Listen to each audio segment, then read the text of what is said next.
Mills, man, and today, like usual, we'll be having our topics.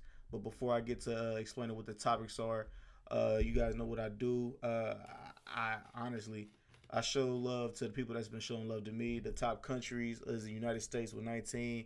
Shout out to Canada. You know what I'm saying? Y'all always in here like every week or every other week. Y'all always in here. And shout out to whoever's in Egypt, bro. Whoever you are, dude or female, you know what I'm saying? Let me know. Go ahead and one of the comment. Go ahead in the comment box and type your name in, and so I can shout you out, man. Because that shit is dope as shit to me. Top cities: Kansas City, Sweet Springs, Missouri, and Virginia Beach, VA. So shout out to everybody that's been listening to the episodes, man. Old and new, man. I appreciate it. But yeah. So today, what we have on the agenda, we'll be talking about. We'll have a recap of the Meek Mill album because I know that's a hot topic, and I just got finished with it like less than like 10 minutes ago. Also, we'll be talking about Miss Universe, and that whole thing. We'll be giving our opinions on that. Also, we have the Kodak Black versus Ebro thing, and Floyd Mayweather. Is Floyd Mayweather running out of money, man? Because he's still fighting. And I understand you undefeated, but dog, I understand you still defeated, but you look like you run out of money, man. If you need to keep, I can't even speak right now. If you need to continue to fight, I got my boy Ryan here. What's good, Ryan? What's up with it, family? You know what I'm saying? So we're gonna start this. We're gonna start this off. I don't know where we're gonna start it off, but we're gonna start it off. All right. So let's So did you see the interview for Ebro and Kodak Black, Ryan? Nope. No. All right. Well, pretty much. Uh, what is it? Ebro in the morning for I think it's Hot 105. I think that's their radio station. But yeah, Ebro in the morning. He had Kodak on. He had Kodak on his show, whatever. He asked Kodak a question about his. He asked Kodak about I guess a case that's coming up, and I guess you can call it good journalism because it kind of was good journalism because not a lot of people are going to actually like mention that, but when he said it, like the way he said it was kind of was a little bit like a little jab to Kodak, and Kodak didn't like that. Kodak was like, "Yo, I'm about to leave. If you continue asking this question," and Ebro could Ebro continued, and Kodak was like, "You know what? Fuck it, I'm out." People and Trick got involved. Trick said, you come at any of the Florida rappers, you come at anybody from Florida that he will come for Ebro. You know what I'm saying? So uh Kodak has behind him and stuff like that. But man, I'm gonna say Ebro was right and how he asked it. Or not how he asked it, but what he asked was an actually good question because you are a personality on your radio show. But it does seem like you were fishing for a viral moment, like the Breakfast Club and stuff like that. Because I don't know if nobody knows, but Hot 97 versus the Breakfast Club or whatever. The Breakfast Club has been the number one radio station in New York for the last past, I think it was like 6 years now. They've Yeah, it's been surpassed, yeah, they've surpassed Ebro in the morning and stuff like that on YouTube and everything else. So it seemed just like Ebro was fishing for a viral moment. I mean, what did you guys think? That's what I think. I feel like he was fishing for a moment, but I could be wrong. Go ahead, Ryan. man. Honestly, I'd have to watch it. I think a corny motherfucker anyway. I probably wouldn't pay it no mind. 9 out of 10, it ain't relevant. True. And that's all I gotta say about that, man. And he ugly as a motherfucker too. God damn, that nigga ugly. No disrespect to dude, I don't know him personally, but that nigga, uh, he he said, Lauren, what you got for us? I mean, I feel like, when you do an interview, especially when you have everybody's got some level of controversy, you Mm-hmm. know. And so they're gonna bait you into, spilling the beans. You know what I'm saying? So the best interviewers know how to answer those questions without answering the question. I mean, interview, people that are conducting the interview. I mean, it's not necessarily always about integrity, and that's what you know. That's the bad thing about media. You know what I'm saying? True. It's not always about integrity. It's about ratings, numbers, sometimes things of that nature. Even for some of the best ones, that are good journalists. You know what I'm saying? And are good reporters. Every once in a while, they're gonna try to knock you off your pivot. You know what I'm saying? Sometimes it's just to see how you're going to react. Now personally, nah. You know what I'm saying? I I think a lot of these young guys are real sensitive. You know what I'm saying? They can ask a question that they don't want to answer, and then they get sensitive and act like it's the interviewer's fault. You can very simply say, "I don't want to answer the question." Don't ask it again. A lot of them are getting this stuff from like when Joe Budden did it. Joe Budden just got up and walked out of an interview. Oh yeah. Like, you know what? This is not even a productive interview. I'm getting up and leaving. You know what I'm saying? Call me back later when you got something productive to do or to talk about, So I really didn't see anything that was quote unquote disrespectful. Mm-hmm. Was a little bit below the belt. Yeah, a little bit. You know what I'm saying? But as a general rule of thumb, I mean, if you stepping up for an interview, you got to be prepared for, some static, you know what I'm saying? Because it's just what it is. They're just asking questions. You have the choice not to answer it. I mean, if they push and they're getting disrespectful, yeah, you have every right to just get up and leave. But, I mean, unless it's blatantly disrespectful, it only reflects bad on you. You look like a fool. You know what I'm saying? So, I mean, these young cats got to understand, you got to take the emotion out of it. Take the emotion out. You know what I'm saying? If you don't want to answer the question, just ask them to move on. Eventually, they will. If you stay silent, eventually they will move on to another question. Right. So, soft. Like Ryan said, these young guys are soft. You know what I'm saying? They ain't about nothing. I mean, hell, half of them are about the ratings. You know what I'm saying? They ain't about the culture. So if you want to be about the ratings, guess what? Get ready. All right, we got our boy Corey in here. What's good, Corey? What's going on? All right, we talking about the Ebro Kodak Black thing. What you got for me? All right, did you see the video? Yeah, I saw Ebro Kodak. Yeah, where it fucked up, man, because it was, that was the first thing that was brought up in that interview. You know what I'm saying? He alluded to the cases that he was having. It was just weird. That was the first thing that came out that dude's mouth. You know what I'm saying? You coming up there for an interview, probably to promote some song and album. And yeah, you can ask those different questions. Now, Ebro, he specifically worded and he said, we know you're going through a sexual assault case and you can't talk about it right now, but once you get it finished, can you come back here? But you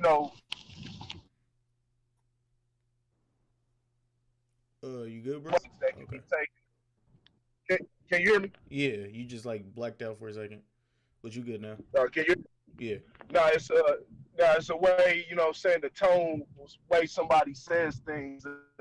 You've already said something about the case. He didn't say nothing about that or get offended. Then you bring it up again, but and which really wasn't done in any malicious way. But then you talk about we take sexual assault seriously up here. The tone that he took was almost as if he was kind of trying to telling them we're not going to stand for that instead of just leaving it where it's at, and almost as if he was saying Kodak did it. So I can understand, and Kodak was like, man, whatever, talk about something else or whatever. He didn't want to talk about it, and then they come with that silly ass question. Now, it depends on the person himself. You know, Kodak Black ain't that type of dude. He don't want to. You're not gonna answer no question. You know, asking him about, do you believe man went on the moon? I mean, you you doing that to get a specific. You want to hear Kodak Black say something funny, but he ain't in a funny ass mood in that moment, especially when you just got through talking about sexual assault. So, you know, all he was saying was like, "What the?" You look around. It was actually funny. The clip was hilarious because the niggas didn't even look like they were in the same.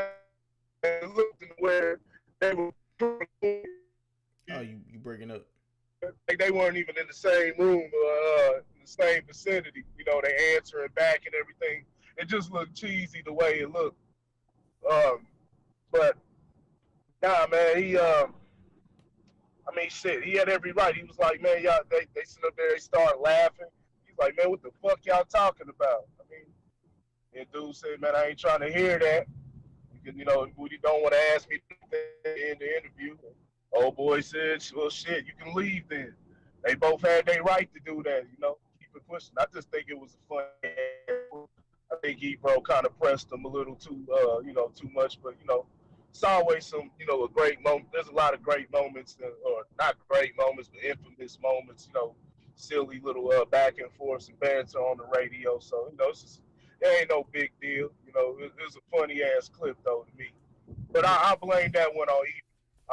I'll put the blame on Ebro. I ain't gonna turn him into a bad guy. It just seemed weird, especially after remember Ebro was the one sitting up there reading the letter from the NYPD. Yeah. What the fuck is the NYPD have to do with the fucking radio station? Got you up there questioning like you the police. We take sexual assault serious up there, which that's a serious issue. But like I said, the tone that he took with it was almost as if he was incriminating, not incriminating, but placing the blame on Kodak. Yeah. I mean, your boy Ebro, they call him the Feds now. So I mean, hey. So all I can say is, it was all for a viral moment, and that is one of their top viewed videos of the last few months. So yeah, that is one of their top viewed videos. So I mean, I do still believe that he was fishing for a moment and he got his moment. But yeah, all right. So you said what? You looking for a moment. You asking Kodak Black of all people, do you believe man set foot on the moon? Which I myself personally do not believe man ever touched the moon because they haven't been back to the moon since 1969. True. I mean, you got a point. Now NASA gonna hit us up. Dude, we can have this conversation. So yeah, we can go talk about that now. We can say that for another time. We can say it to another time, man. All right. So we're gonna be talking about the new Miss Universe. The Philippines. The Miss Philippines is a trans woman.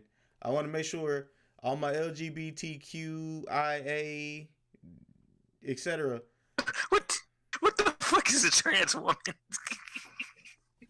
Just say transgender. Trans woman don't make no damn sense. Hey dog, I'm trying to fit in these lines. But yes, okay, transgender. She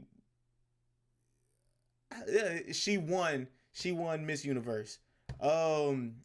Now this might really seem insensitive to a lot of people. So if you're easily offended, I really kind of do apologize, but not really. So the reason why she won because she was a transgender and they were trying to make a point for transgender women. I don't know. Yes. Absolutely. I don't think she won. Nah, she didn't win. Hold on, dog. You said. All right. Go ahead. Dead. Go ahead, Corey. What'd you say? Nah, I don't think she won. She got selected. It was, I forget. I don't have the information on me right in front of me. It's the Philippines. Yeah, she won. Was it the Philippines? Yeah. I think Nah, Spain. Miss Philippine, the Philippine is the one that won, but the transgender was something else. But It she was didn't end Miss up winning. Spain. It, Uh, it was Okay. Miss Spain. The she ugly than a motherfucker too.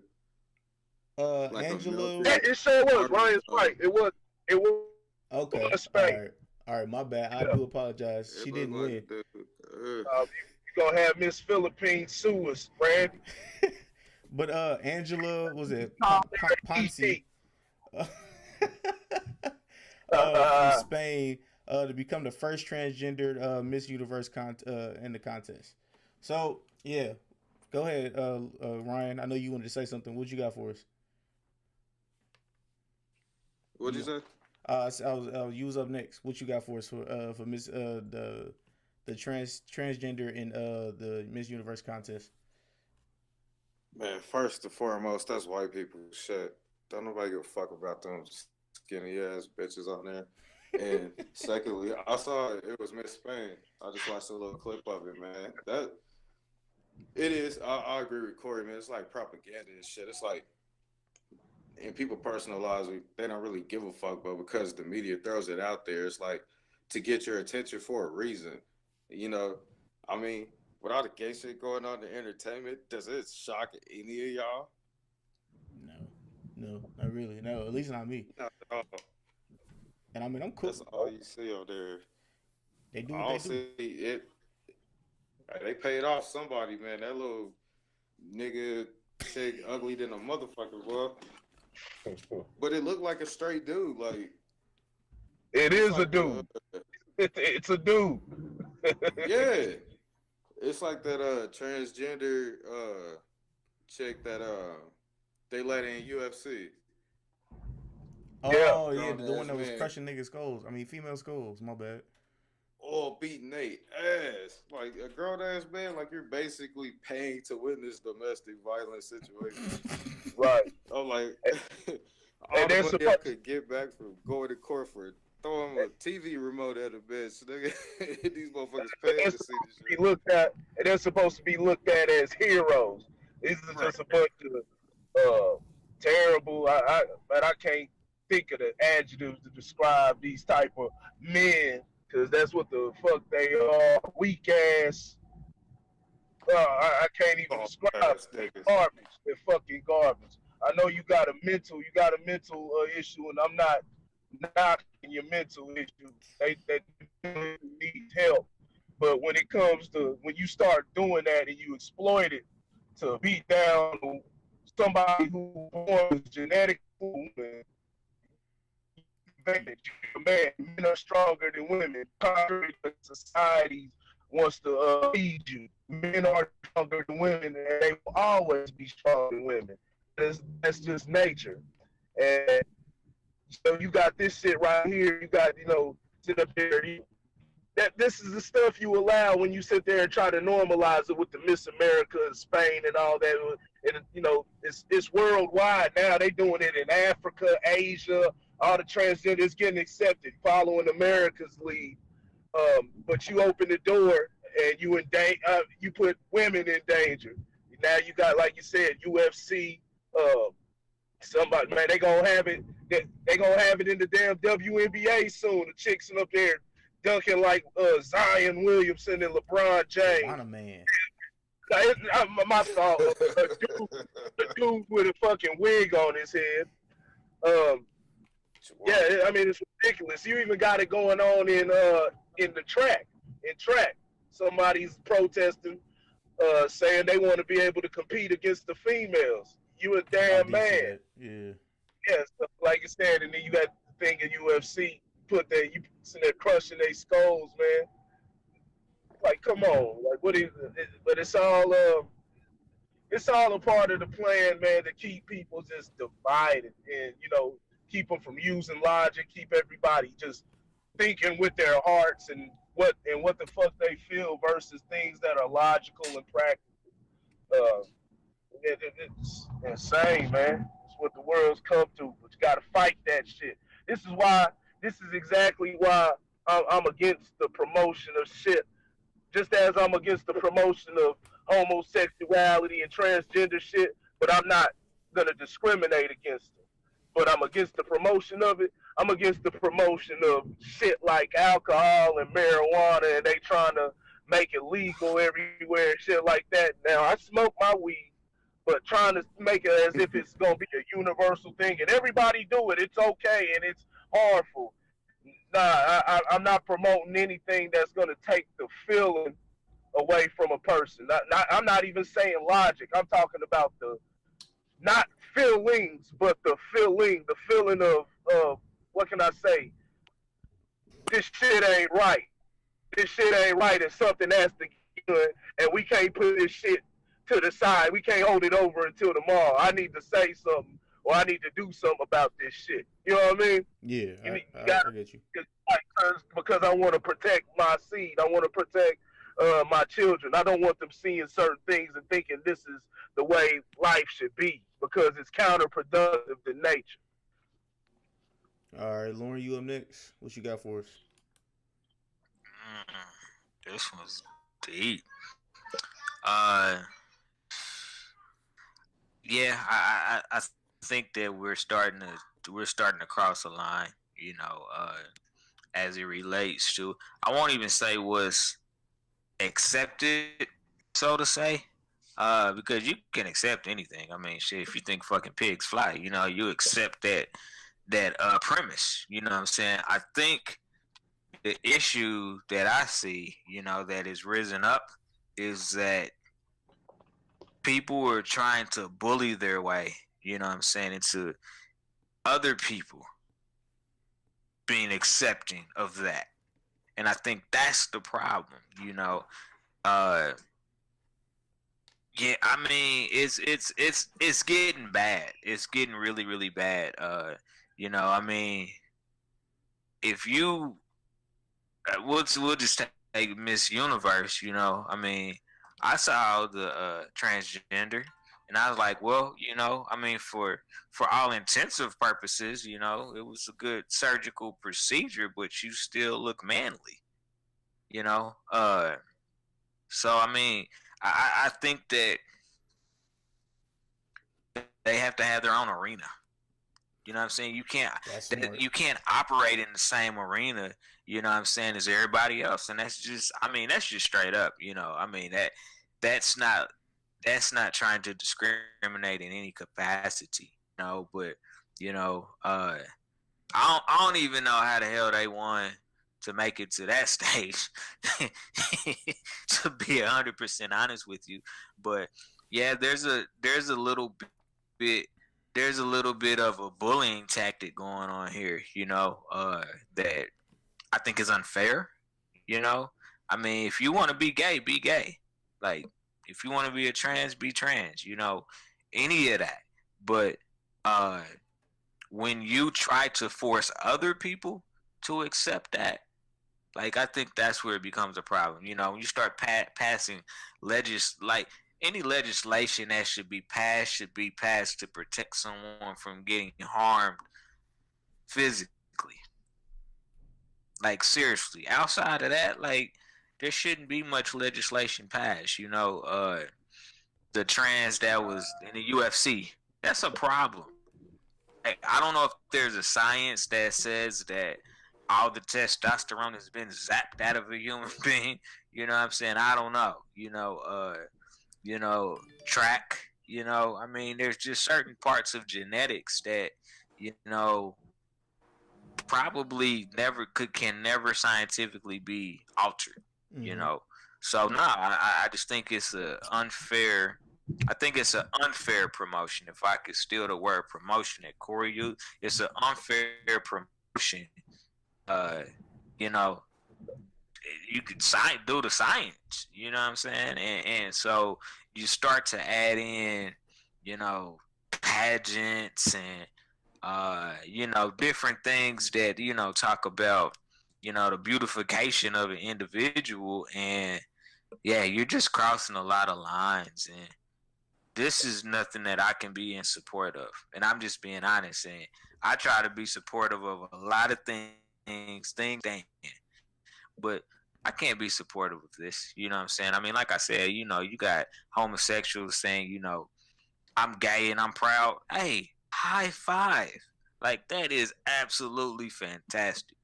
But don't try to like you can't force feed things down people's throats. And I feel like that's kind of where we've encroached upon in society is forcing Right.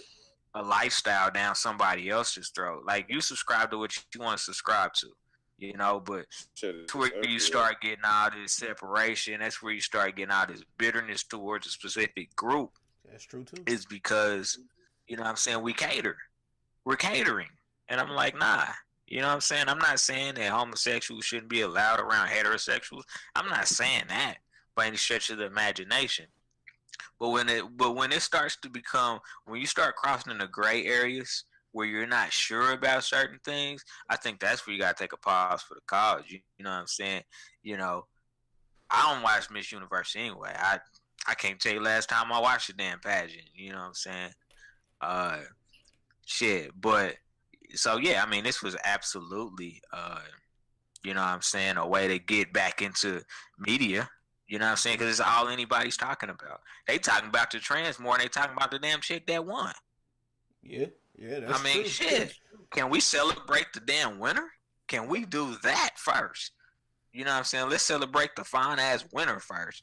Then we can talk about, you know what I'm saying? Would the winner still be fine if the trainee won? As I continue to move forward in life. Yeah. I already said that I thought it looked like there were still manly traits, like whatever country she represented. How did she make it to the end of the country?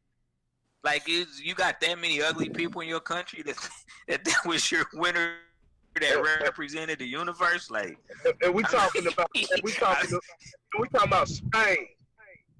There's some bad Right. bitches in Spain. There's some bad bitches in Spain. right? Oh, nah, Spain. that was just. I know, Corey. I know, brother. I don't know. Well, give me a Spanish name. You know what I'm saying? Maria Gonzalez Roseros Montero. Like, there was somebody else. There was somebody else out there. This is why, even though this is a podcast and we're part of the media outlet, this is why I hate certain parts of media, because this is stupid. This is for ratings, and I'm sorry, but you're not gonna force anything down my throat that doesn't represent what I stand for. Just saying. All right, now this is where the ignorance comes in place for myself. Everybody can leave them out of this. This is all about me. So, does she still have her part, or was her tuck game just crazy, or his tuck game just crazy? Okay, all right, that's it. And does that make you a transgender if you cut it off like what's his name or her name? Fuck, the Kardashians' mom now, Bruce. I'm not Bruce. Kendall. Fuck. Bruce. Whatever his name is. Jenner. We'll just say Jenner. Yeah, Jenner. They Caitlyn. can cut it off. Pretzel. They a man. You a man. If you a dude. Well, what you saying, Corey? You breaking up? Yeah, I have no clue, dog. So I mean, I don't know, dog. I'll be honest with you. Ask Chris Jenner. She'll tell you. Yeah, I mean, yeah, you're right. Chris Jenner tell you if Caitlyn still got man parts.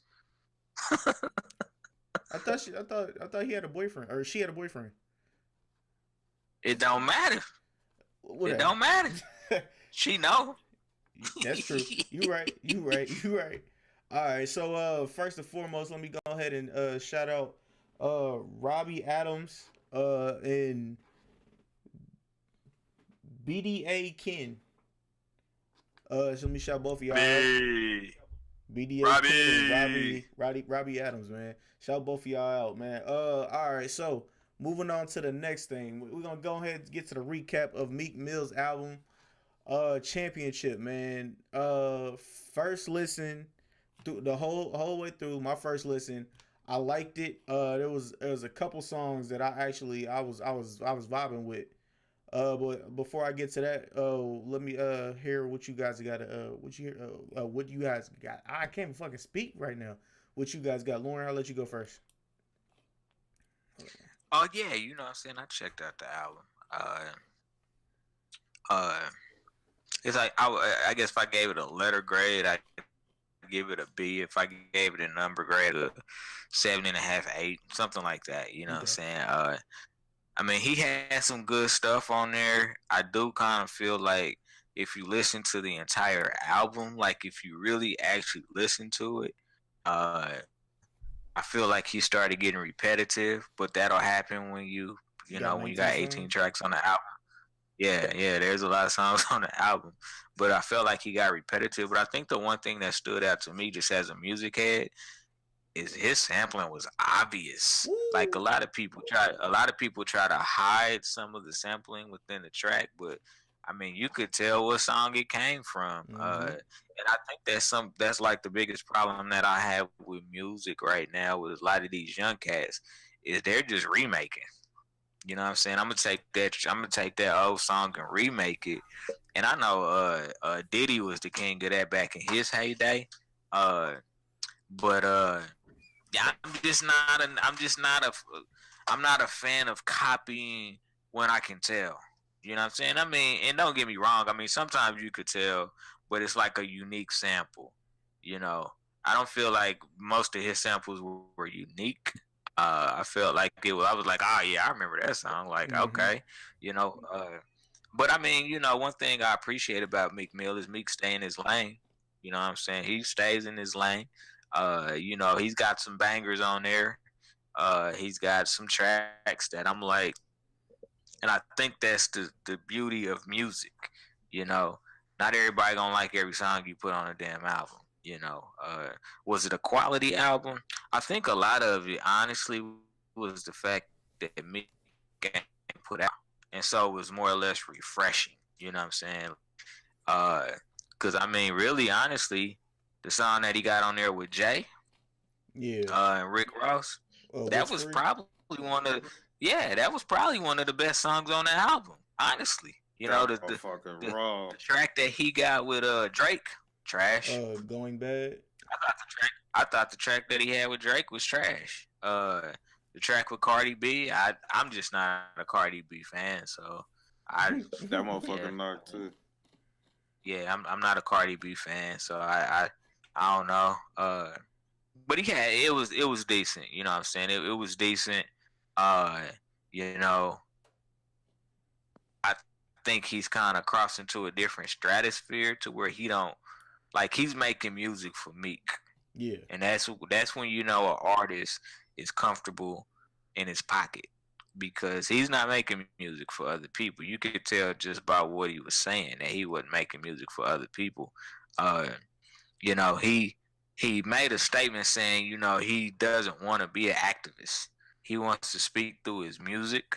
Uh, you know, he don't want to because you know he's making this big push for prison reform now. Mm-hmm. You know, he wants to fight to get folks out of prison.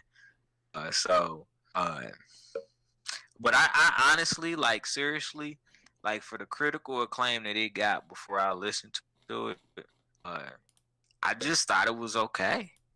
You know what I'm saying? I honestly just thought it was okay. He had some strong tracks on there, but the rest of it, I would just like it just sounds just okay. You know, it's not anything that out of the water. You know what I'm saying? He had some bars here and there, but I wasn't blown out of the water like I thought it would be. You know, when I heard that Jay-Z track, I should have known better. You know, I kind of got I got baited. But I thought when I heard that Jay-Z track, I'm like, oh, okay, we got a banger. You know what I'm saying? You know, this album gonna be dope. But that might have been the second best track on the Yeah, whole album. that's what You know what got I'm me. saying? The So first song I listened to, I was like, oh yeah, this house yeah, about to slap. But shit, I really and only it listened and to it's like and yeah, and as much as I like that song, you know what I'm saying? What I don't like about the song is they bit the beat. Like they ain't even try not to bite the beat. Like they bit the actual beat. All they did was switch up the title. You know what I'm saying? You know, what's beef was free. You know what I'm saying? I mean the flow from all three of them was dope on it, but the biting was just a little bit too much for me throughout the whole album. The biting was just a little bit too much for me. Like I like original music. Now one thing I will say that I did like is he had some soulful ass tracks. He did. If you just That take intro away the was- rap, yeah, take away the rap, just listen to the track. He did have some tracks that were really soulful. You know what I'm saying? Which is more of my taste of music.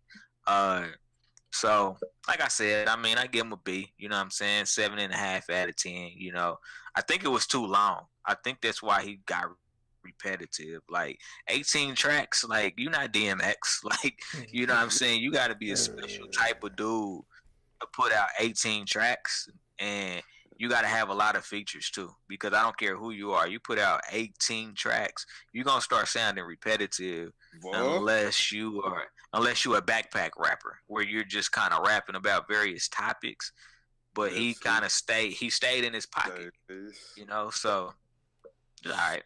It's all right. Nas. Ryan, it's on you.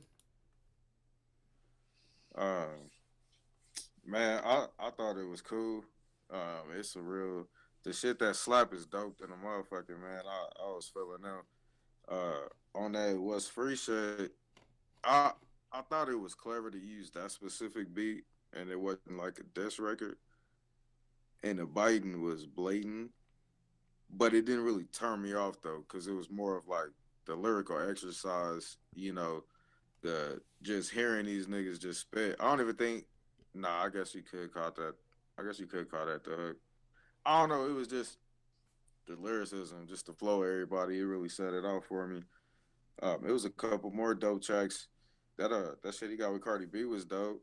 You know, it's probably low key some shit for the women, but the beat was nasty. Was dope. Nah, that was banging. Man, shit, that's all I really gotta say. That's all I gotta say about that one. All right. I'm still looking at Miss Spain, man. This motherfucker ugly as shit. It don't even look like a bitch, bro. It don't even look like a chick at all. You look at it, and that's like, what's up, cuz? What up, cuz? Where you up next? Nah, it was a cool album. Started losing steam toward the end, especially when he started experimenting and making kind of the modern sounding music. But it started off real strong. Like I said, I don't think Meek has the exact. He has lyrical ability, but the variety of his lyrical ability, and you know, being able to touch on just multiple different topics, or you know, kind of switch the style up.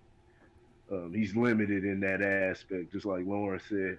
He's limited in that aspect, but it was a good album. It was a real good album. It started off probably about if he would have left it probably about 12 songs or first 11 songs, man, that would have been a classic. Like I said, it started to lose steam with some of the songs, especially the sequencing at the end. So it's been a couple weeks. I've given it one listen. I listened to it a couple weeks ago, and you know, it stood out from the intro track. That one that Ryan was talking about, that one in Cardi B. That's a banger. It's called On Me. Yeah, strict, you know, a club banger, but man, it's hard. Cardi B came with it on that one. The What's Free song, that was a good spin to Biggie's What's Beef. You know, they all came lyrical. That was a great song. It was a real good song. I know Jay-Z had a couple of bars for Kanye and everything, and Meek went deep. Meek had substance. Rick Ross, I like what he's been doing over the past few years, because I wasn't too much of a fan of the biggest drug dealer in the world persona. What he's been doing over the past couple years, you know, he's going more down to earth, or more wrapped in reality type of style.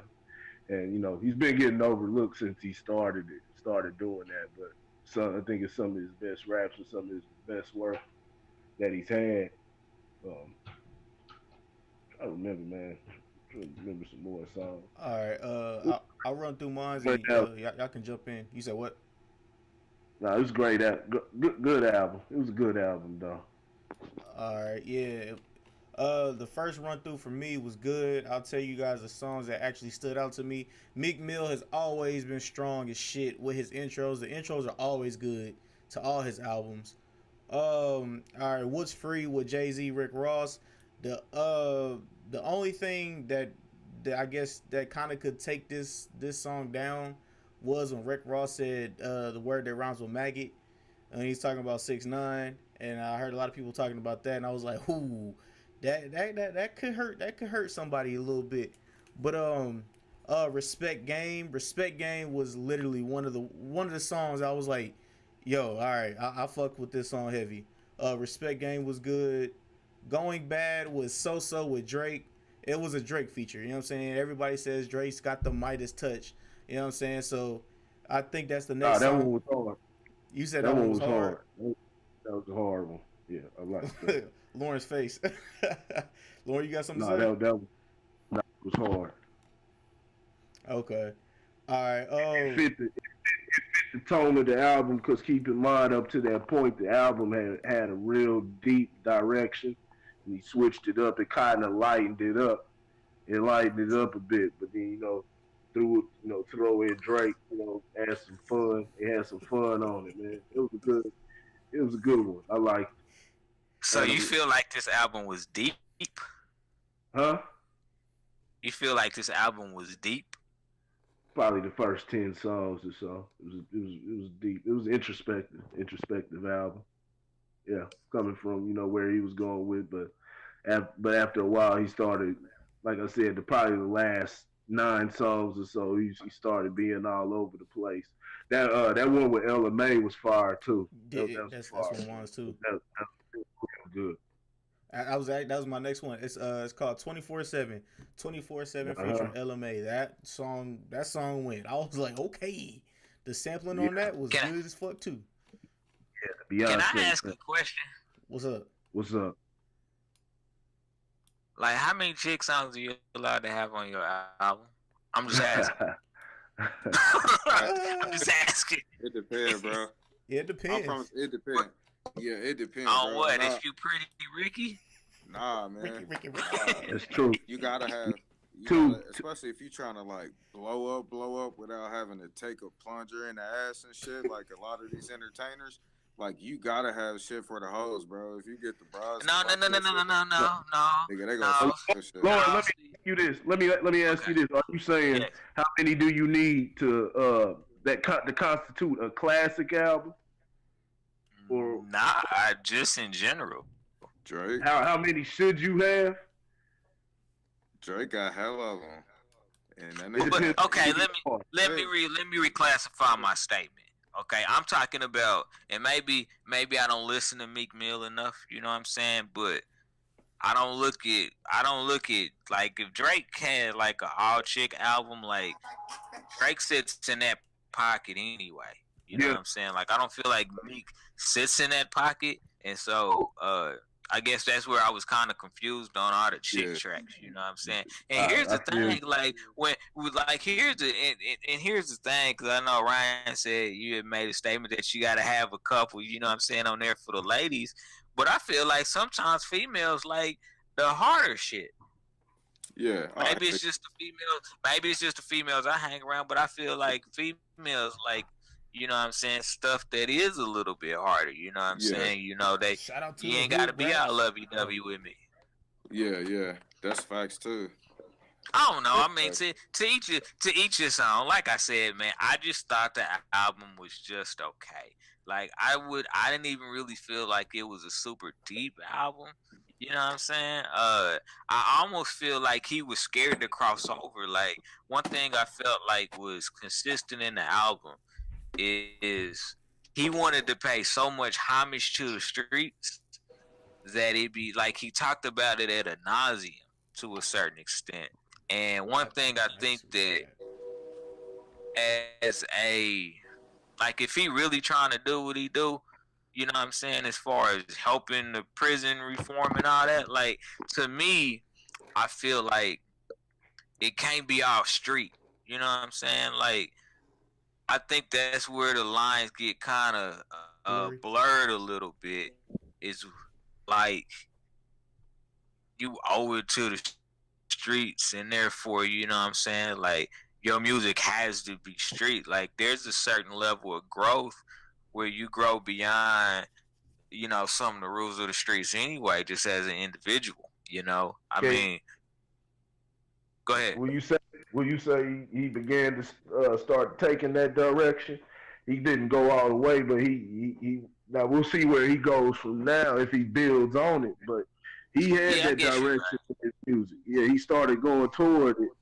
But kind of, as an artist, you're gonna kind of build because he still has his bread and butter. He still has his base, but I think on this album he was trying to go in that other direction. Like I said, he was still stuck in that kind of that Tupac mode where he was, playing both sides. But Yeah, maybe. But this is, I think it's more that Tupac side. Like he more delivering a message. I ain't gonna say it's like a buzz bounce back, cause Meek done took some nasty losses. Boy, he done nigga took L's from Game, Drake, shit, man. It's a lot of niggas done got on his head. So I don't think it's like a buzz bounce back, but definitely sending a message, because I think that prison reform is some deep shit. Like I think the nigga got a couple interviews on that shit or something, don't he? Yeah. Yeah. He's on it heavy. Yeah. Like I said, it was just an opinion. We just talking about opinion. I don't, Yeah. He ain't rubbing nobody the wrong way, hopefully. Yeah. I'm just, like I said, I mean, I liked it. Like I liked the album. Like that's the thing. I just like, I started getting bored. Like I was like, I think I heard this before, but it was really just, its concepts weren't diverse enough. You know what I'm saying? Like you can have 2 chick songs on your album. You can have 3 chick songs on your album. But is your content diversified in how you present it? And I feel like all he was talking about pretty much was fucking. You know what I'm saying? And I feel like there's a level of diversification that probably would have gave it something better. You know what I'm saying? They're one trick pony. But that's just my opinion. I mean, at least he wasn't talking about rollies, you know what I'm saying, on his wrist at all damn times. I know. They took him from the jail. I think it slipped a couple. I think It did. Yeah, and Rafe like probably a couple times, but he definitely cut back on it. Shit with TR. All right, so the next song that was actually really good. Shout out to 21 Savage, but it was "Pay You Back," featuring 21 Savage. That song I thought was decent. 21 Savage is hard. Like, y'all would think a lot of people think he's trash. That motherfucker can actually rap sometimes. And it was one line. He was like, what he said? He said, I wish I was back. I wish I was around in the 90s, rapping with the 90s niggas and not these 2K niggas. Yeah, nah. 21 Savage said that? 21. Nah, 21. Yeah, he said it. It wasn't nothing. It wasn't nothing clever to me though. I mean, it was.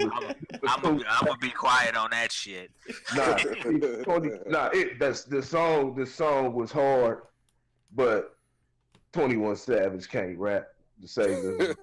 Try. No, he can't. He can't rap. But he got a style. He got a flow that works for him though. Contrary to some of these cats. And this kind of off topic, but man, have y'all heard of Blueface? My homie put me on. Matter of fact, Ryan Sterling put me on the Blueface earlier. Man, I couldn't believe what the hell I was hearing, man. I don't know none of that nigga songs, but I know who you talking about. Yeah, nah. If you want your mind blown, just check him out. I don't understand where the game's going right now. Like we just butchering music just for the hell of it, man. Just listen to the Blueface and you'll see what I'm talking about. I need to come out with a damn album. You said what, Ryan? It's the white people, man. They giving all their rights to the white people. They tell them motherfuckers what trash ass music to make. That is true. Think about the shit that you hearing, man. Motherfuckers rather put out EPs and albums. You know, you got a whole CD, a whole 106 plus minutes worth of recording, and you put 99 minutes of bullshit on there and sell 1 million records, and motherfuckers love you for it. You know, you gotta see past the bullshit. Anybody, any bomb ass nigga can blow up. No, I've never listened to a 21 Savage track. If I did, I didn't know it was that 21. nigga on it. I could tell by looking at this nigga, I couldn't take him serious. And I feel that way about a lot of these Kodak Black, all them niggas, man. All goofy looking ass, funny ass niggas. I just, while y'all was rapping about some shit, I just watched that Ebro shit, bro. And I never felt so depressed for 17 minutes and 14 seconds of my fucking life. Like, why is this nigga even on the show in the first place? Like, get a real nigga on there that's gonna talk about some real shit. This nigga sound like a cartoon character, man. I said, fuck all them niggas, bro. If you gonna spit some shit motherfuckers gonna feel, they gonna feel that shit. I ain't gonna say one nigga better than another one based off of, you know, popularity or no shit like that. Or what's trendy. See how I quote that, what's trendy. I ain't gonna say that shit because, man, motherfucker hear some white shit, bro. They gonna slap it and they gonna keep playing it. The media gonna force it down your throats. Then Radio all of a sudden you stations. be like, yeah, radio stations too. Nigga, That's why I first, don't listen to the radio. That's the Travis exact Scott. reason I don't listen to the radio. I will Yeah. forever keep my XM so I can control what the hell I listen to. Yeah, facts. All right. What you saying? I'm just saying a lot of them niggas goofy, man. But man, I don't know. Shit, I don't know. Do you think, Meek? Do you think, man? I wanna hear you. I wanna hear you take it deeper, man. That's all I'm asking. You know what I'm saying is represent the streets. You know what I'm saying? Like do that. You know what I'm saying? Cause that's who we are. You know what I'm saying? That's where we come from. You know what I'm saying? But just make sure you do it in a way that's actually going to help the people. You know what I'm saying? Don't just don't represent the streets to represent the streets. Represent the streets, you know what I'm saying, to bring the right type of change. You know what I'm saying? Yeah, and I got just a couple more. 100 Summers was good. It wasn't one of the best songs, but 100 Summers was cool to me. Dangerous had to be my favorite song on Could the have stayed at album. the first summer. You said what? I was cool after summer #1. I didn't want to hear that shit. And Cold Hearted too. Cold Hearted 2 was one the last, which is the last song on the album, which I was fucking with. So yeah. All right, man. So, all right, we talked about. All right. Hey, one thing I noticed. What's up? One thing I noticed now, these cats don't know how to close out an album. You know, what they try to do nowadays is they try to go too deep or try to go too epic to close out the album. You're supposed to go out like mellow. Go out. You can go out on some fun stuff, something like you can go out. It don't have to be an epic ending to the album. Usually save the epic song for the second to last song. But you know, these cats wouldn't know that because they don't study hip hop like that. Y'all know what I'm talking about, Lauren? You know what I'm talking I about? know what you're talking about. Hell yeah, I know what you're talking about, man. But I mean, that's that new age stuff. You know what I'm saying? Like, our generation didn't have enough respect for the game, and so now you got these young cats out here that we've allowed to do whatever. Like, we've allowed them to put this shit out. You know what I'm saying? We say they couldn't put this out in the 90s, but they damn sure could have put this shit out in the 90s because ain't nobody pushing them out. Like, you got to push them out, you know what I'm saying? Or educate them, one of the two. You know what I'm saying? One of the two. Educate them and push them out. But, I mean, hell, you got old heads co-signing. Snoop be co-signing half these cats, you know what I'm saying? Like, cats, you know, the OGs in the game are co-signing a lot of these young cats, just talking about, you know, they got their own style. And I'm cool with you having your own style, but you got to know how to rap, you know what I'm saying? And you got to respect the pioneers that, you know what I'm saying, created the structure for which you have a platform for, you know, and Fuck that. so I'm not surprised on none of these cats You know what I'm saying? Like, stop. Understand that. Tell them they suck. It ain't nothing wrong with going to Job Corps or trade school or something. Everybody ain't gotta be a rapper. You know what I'm saying? Some niggas need to go and fucking unclog a toilet or something. Some niggas need to go pick up the fucking garbage. Everybody want to be a rapper. The game is so saturated with shitty ass niggas. Don't nobody know what the fuck real music is no more. And not So even niggas listen to those shit. Not even just the game, man. The world, America is saturated. Yeah. World too. Yeah, there's a balance and a counterbalance, you know what I'm saying? And I feel like we're really starting to cross over that line where we're just so accepting of so many things that I'm not accepting, but motherfuckers don't know how to take. Nothing is abnormal, I guess, is a big loving heart. Shut your ass up. Just listen and learn, you know. Nah, nothing's abnormal, and that's a problem. Nothing's abnormal, and that's a problem. All right, so that brings up the topic that actually came up this week. I think it was this week. Where Busy Bone, I guess because the Migos said that they're the best rap group that's ever been a group technically.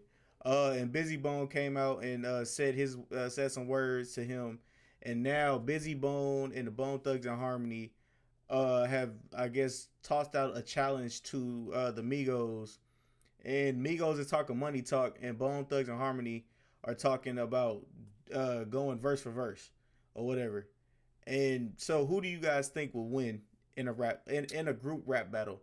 The Bone Thugs and Harmony or Migos? This is ignorant. First of all, I've never heard of full Migos. Is that a joke? No, I'm dead ass. That's actually going on. Unbelievable. Never heard a full Migos verse. Fucking bald heads down. Now don't sleep on Takeoff though. Man, Takeoff is take decent. off, take left, nigga move right. He said take left. What's that nigga Queso?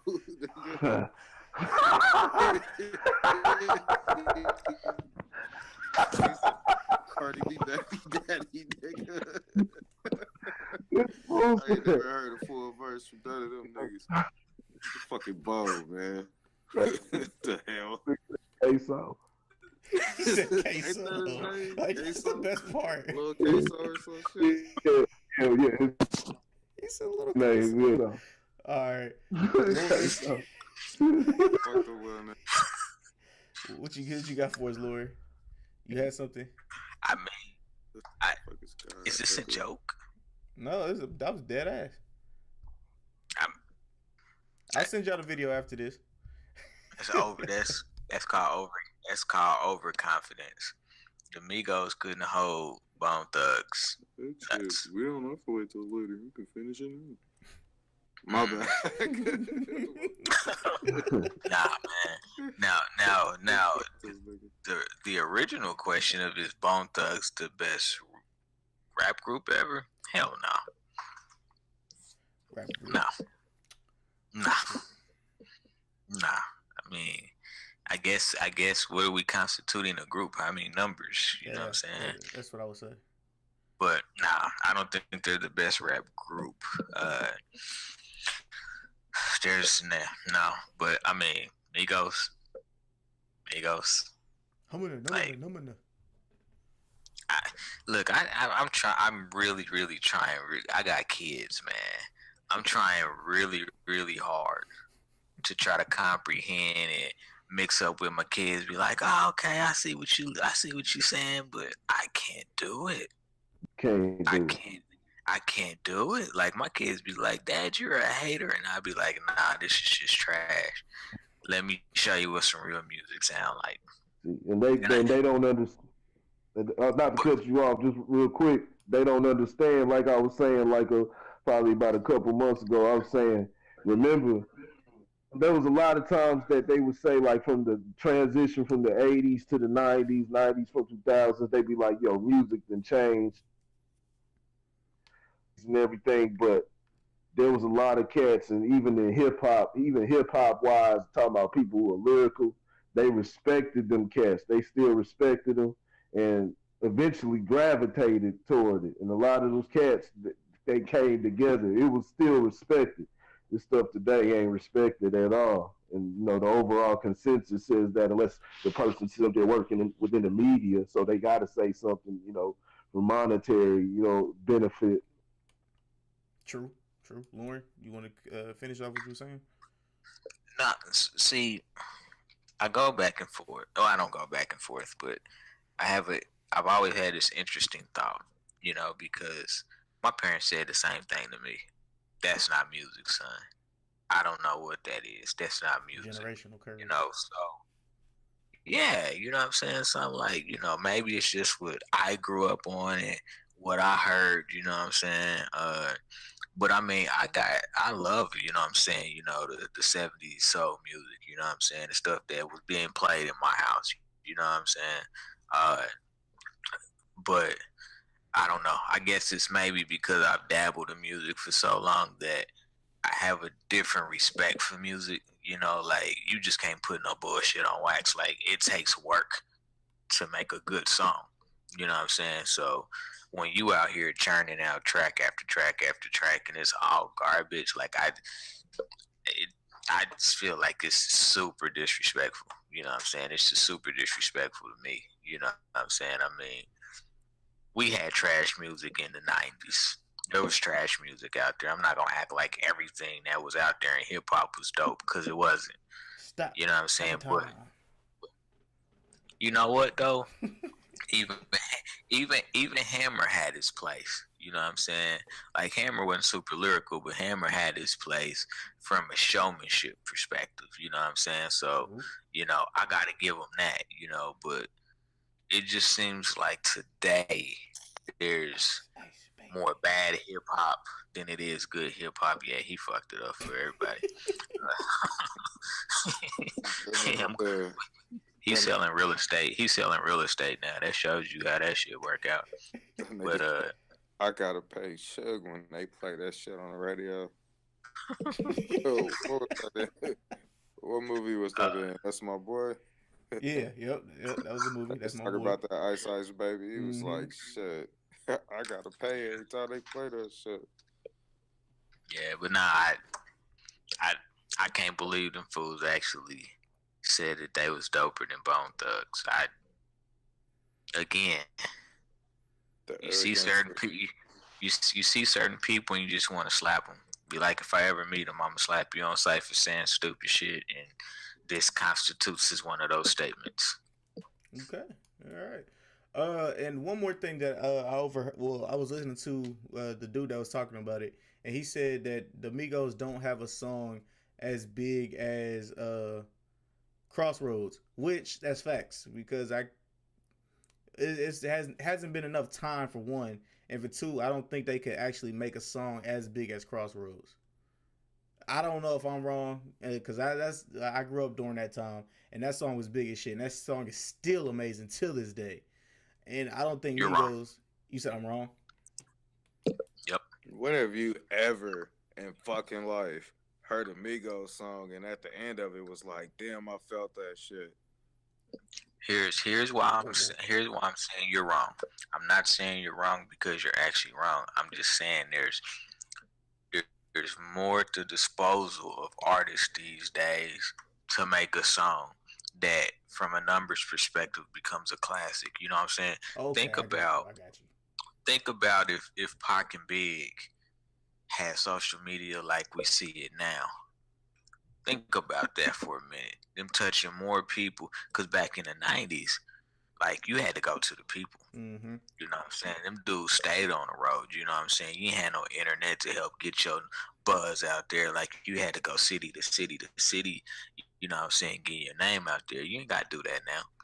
You know what I'm saying? You know, so that's the only reason I said you're wrong, because you have you can access a more widespread audience now than you could back then. You know what I'm saying? I mean, if you're matching apples to apples, 90s to 90s, nah. you know what I'm saying, and actually Bone Thugs may actually, just for their style, they may actually fit more into this genre of music today than they would back. Like, they were more of an anomaly in a lot of ways back in the 90s and stuff like that. A lot of cats is on that fast rap shit now, you know what I'm saying? You know, so I don't know. I mean, I don't know. I'm not saying put out an album. I'm not saying that. You know what I'm saying? I'm just saying that their music actually fits into the pocket of music that's being made now. Maybe that's why Migos felt like they could flap their gums a little bit, but nah, try again, boys. Try again, boys. All right. So, did you guys watch that video I sent you guys earlier this week about the young lady talking about pegging NBA players?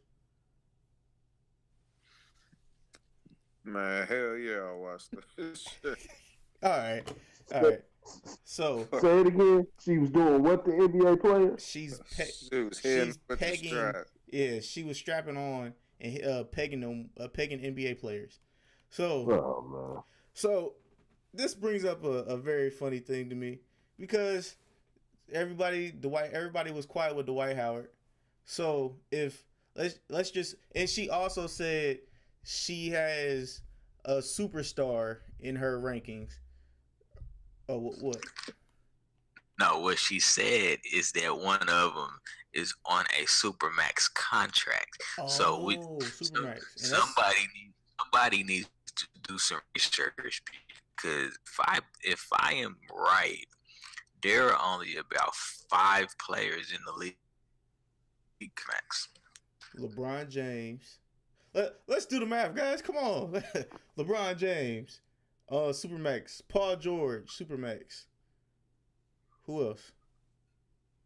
Does Steph Curry in the Paul Supermax? George get the Supermax? Yeah, Paul George got the Supermax, I think. I don't think he got the super. Nah, he didn't get the Supermax. Paul George didn't get the Supermax Nah, he didn't because get the he Supermax. stayed with OKC. Oh, word. Okay. My bad. So not Paul George. I'm gonna look that up. I'm gonna Nah, and I'm gonna let y'all know. All right. I So know yeah. it wasn't Paul. I know it wasn't Paul George. Now does Russell Westbrook or James Harden have a Supermax? Those are the only two I'm asking.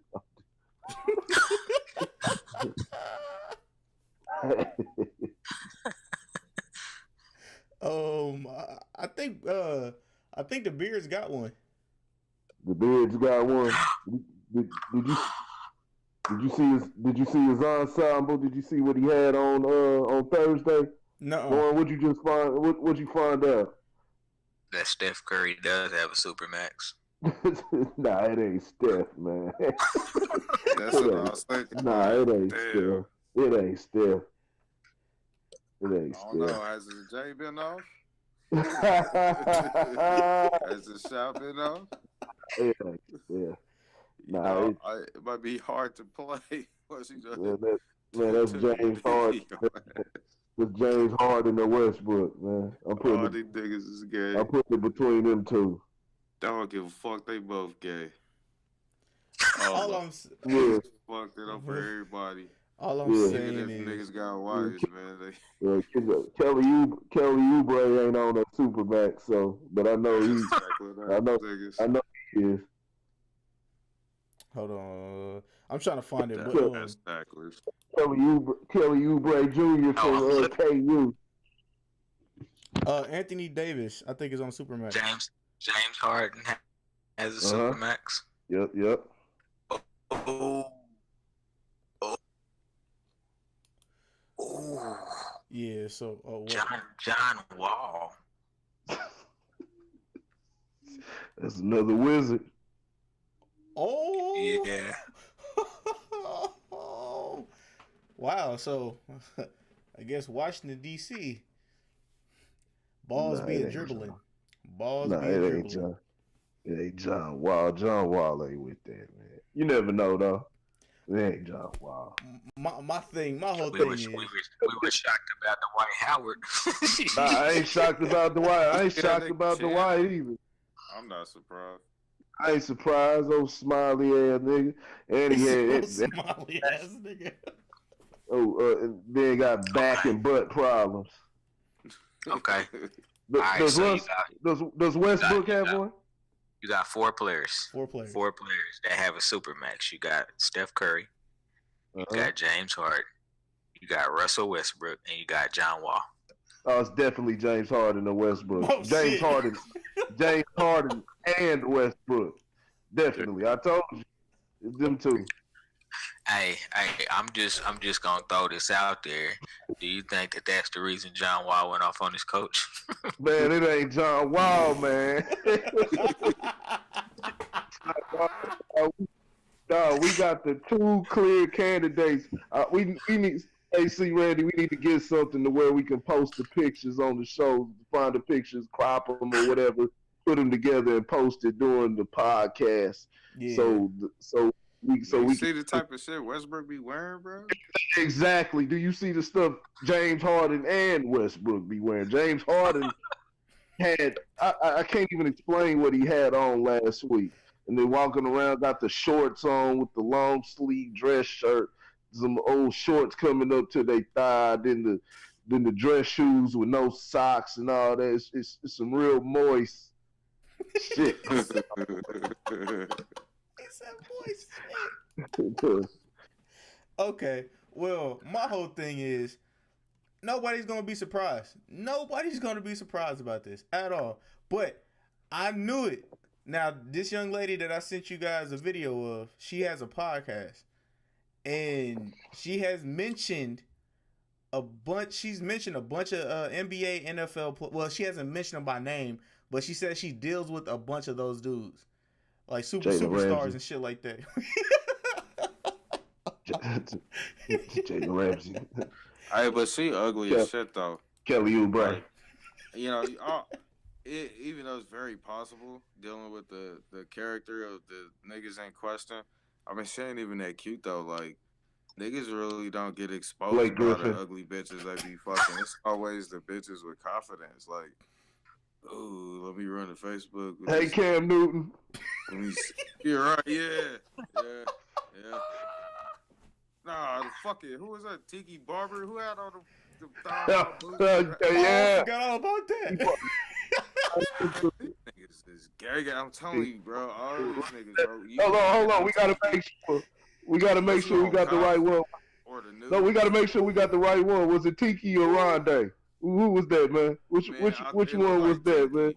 Look like That was Barber. Tiki. Hold on. Man, if I was Tiki, I would say that was Rondé.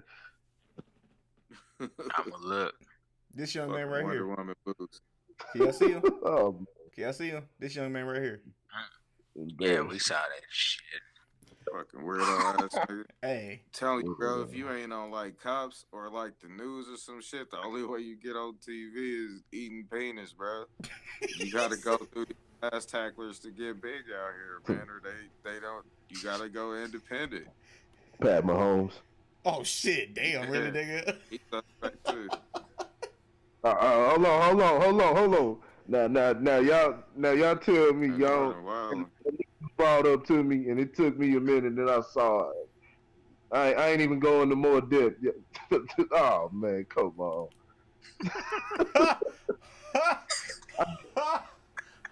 What's up? That was both of them. Tiki and Rondé. Oh man. Wow. I swear, niggas do anything for cash, dog. Hey, I'm not gonna go into detail, but Pat Mahomes, man. Word. I can see that though. Like, why you gotta do light skin legend like that? Check him walking on the field, man. Oh shit! Just keep throwing them touchdowns, Patrick. Yeah, that's all you gotta do, bro. That's all you gotta do. Just keep throwing them touchdowns. Keep tossing them balls. Just like John Wall and whoever. Yeah, all I'm saying is, wow, man, it ain't John Wall, dog. I put John Wall on it, man. It ain't him. I don't know, dog. I don't know who it is. All I know is she said. You know who it is. She Brandon, said. you know who it is. She said these niggas. She said she had the dude on like riding her. I'm like, nigga, what? Oh, okay. That's Westbrook, bro. Okay. I was like, I'm done. That's Westbrook. Probably got on some shit. He had Stacey Adams and a penguin purse or something. They bouncing on deck. These niggas are gay. Definitely Westbrook. Westbrook or Harden. Well, just know a Supermax player is doing some things. You know what I'm saying? Some bouncing things, and he ain't bouncing balls. Got exposed by a podcast bitch. Got exposed by a podcast bitch. Well, yeah. Shout out to her, man. Shout out to her for that great content. I do appreciate that. I really do appreciate that. All right, so I still don't believe you, bitch. You gotta show a video clip, a sex tape or something. I don't believe. I know for a fact these niggas is gay, but I don't believe you was the one plugging them. So upload a video. I'll give you 10 views. he's not gonna eat views. Man, I ain't trying to see that. I ain't trying to see that. They can keep that video. All you gotta do is check the pedigree. What was that on? Who said that? I think that was Corey Holcomb or somebody talking about that. all you gotta do is check the pedigree, man. Check the pedigree. When you see, just like you said, Ryan, when you see him walking in with the loafers on, with the onesie, with the flower onesie, man, that's all you need to see right there, Lord. man. Wait, what? It's like when Brian had that interview, and that nigga had on them little ass thigh-high shorts and that fucking diaper bag purse. Motherfuckers gonna try to say that shit is normal. Nigga, ain't nothing fucking normal about that shit. $45,000 for that 7'30", running around looking like a tall black Ellen. Hey, all I'm saying is, it's making all the tall niggas look crazy right now. So continue to do what y'all gotta do, man. Continue doing what y'all doing. Y'all like to be dominated. Do what y'all do, man. I'm not discriminating. Do what y'all do, y'all tall niggas. Shout out to y'all tall niggas for doing what y'all do. I feel bad for all the 6'2" and above niggas. Cause niggas, I'm gonna be looking at y'all different. I'm gonna be looking at y'all different. Like, yeah, he do look like a nigga. Yeah. He's sassy. He's sassy. All right. So your boy Floyd Mayweather, man, he took the fight again. He took the fight with that young Japanese kid, and Oscar De La Hoya. He gonna beat his motherfucking ass. Nigga, I looked up, dude. After I talked to him, he told me who it was. I had to look this nigga up. I seen the little thumbnail, and I was like, this motherfucker like 4'11". Man, I seen this nigga highlights, even though it was like some kickboxing. Well, that little Goku motherfucker gonna beat the shit out of Floyd, nigga. This nigga hands, bro. Oh my god. This nigga do upside down push-ups. Totally stool with one finger, nigga. This little nigga will probably beat you, nigga. Right, this little nigga's dangerous. Floyd better. I don't know if it's because he broke, but he gonna get embarrassed. But yeah, man. So Floyd Mayweather is taking this fight again, and it's gonna be in close quarters with, I don't think, any cameras. So it's gonna be just for the rich, and super rich people to watch this fight. So it's gonna be, I'm guessing it's an exhibition. But it was said that he's taking the fight again after he said he denied it. He denied it, and he wasn't gonna fight. So is Floyd still struggling for money right now? So yeah, that's the question I want to ask you guys. Do you guys think Floyd is struggling for money? That he has to take these super fights? That nigga could pay for pussy in a casket. That nigga ain't going broke.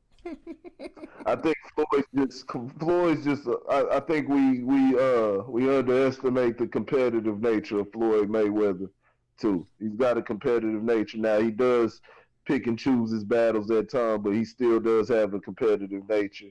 Why he gets in there? That's why he has some of the novelty fights. He can make some good money off of it. But you see, he likes to put on the show. Just like the Conor McGregor fight, he was completely. If he wanted to, he could have. I mean, even though he already did, he could have made it worse he could have completely outclassed Conor McGregor, but he decided to go head up with him, make it an interesting fight for the fans. No, I Don't think nobody Floyd. know this little motherfucker, bro. That's why that shit a private fight. Don't nobody know this little nigga. Look, his name is Tenshin. Just look up his highlights, bro. This nigga Hey, like do flips off niggas' chest and kick him like 12 times before he hit the ground. Like, hey, now are they doing strictly boxing or is it yeah, anything? ain't no kicking. Yeah, it's strictly Oh, boxing. okay. Yeah, ain't no kicking. I'll pay a fortune to see Floyd Mayweather take a roundhouse to the back of that ball. The big old dog. Bro, you can't dodge this type of nigga. Like, he's a fucking ninja, bro. You can't dodge these niggas. You can't shoot the jab and all that shit with these motherfuckers, bro. They know, like, yo, first 12 swings. You know what I'm saying? Nigga, cartoons is cartoons, nigga. But I know fucking Super Saiyan when I see one. Nigga. That little motherfucker is dangerous, bro. Said he gonna I put wouldn't even play fight with that nigga, bro. If we was homies, I wouldn't even play fight with that nigga. he gonna Like, put one of hands them on. niggas that like hit your pressure points and make your heart explode type niggas. Like, yeah,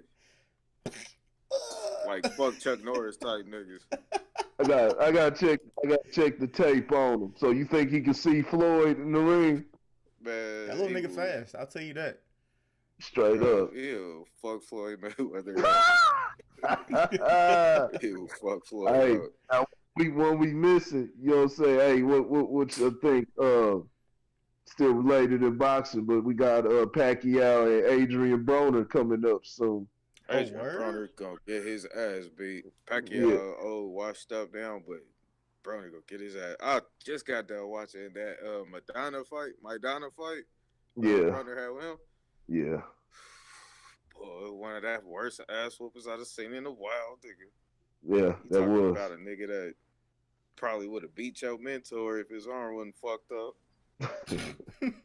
Nah, he couldn't see Floyd. He couldn't see He just Floyd. needs to grow the beard back, keep his motherfucking mouth shut, get that check. Lauren, what you got for us? You over there just chilling? Hey man, I'm just enjoying the comedy, man. Man, Floyd Mayweather. I mean, I guess you gotta get that bag, man. Any way you can get it, man. I mean, it's an exhibition, so he doesn't do anything for his career. So I mean, it's the only. I just want to see him. You know what I'm saying? You know, put his 50-0, put 50-0 on the line to somebody that actually has a chance of beating you. Like that. He just doing this for a check. You know what I'm saying? I don't think he's out of money by any stretch of the imagination, but I'm sure he want another bag. You know, and if this is only going to be an exhibition for rich people, then you know it's gonna be a lot of gambling going on, things of that nature. The fact that it's boxing only. I mean, anytime it's boxing only, you know what I'm saying, he's gonna be the favorite. Even with the quick dude, I mean, if he's It don't really matter five, with this. if he really 5 foot, he gonna have to punch up. You know what I'm Bro. saying? So I might be exaggerating just a little bit when I say this, but I know when I was watching this highlight, I seen a nigga disappear in the smoke and reappear right behind this nigga, bro. He one of them type of niggas, like, he one of them fucking Naruto ninja store type motherfuckers, bro. Like, this nigga did finger signs before he knocked the nigga out. I think it's so left. Said some old Mortal Kombat Scorpion type shit. Finish him. Nigga, straight Mortal Kombat, nigga. Dude, man, this nigga create fireballs, nigga. Fireball jutsu. Oh, all right, man. So I got a question. He's the Street Fighter. You said, all right. So I got a question for you guys. That was asked by somebody. All right. So they said, if you just get in a relationship in December, should you get your significant other, male or female, a gift for Christmas? If you just got in a relationship in December. You already got the buns? I have no clue. If you already got the buns, hell no. You didn't already pay for the pussy. What you buying gifts for?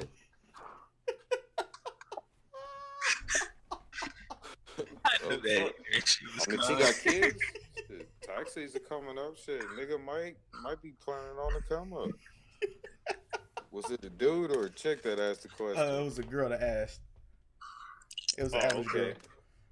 That changes the dynamic a little bit. Hell nah, don't buy that nigga shit. Tax season right around the corner. He got kids. Try to claim one of his kids. I'm hungry as a motherfucker, man. It's about to be 2019. I'm telling you, man. This is about to happen. All these chicks trying to act like niggas and do, stereotypical nigga type shit, bro. Niggas about to be flipping that shit. They had these bitches say they want good dudes, but they don't really like good dudes.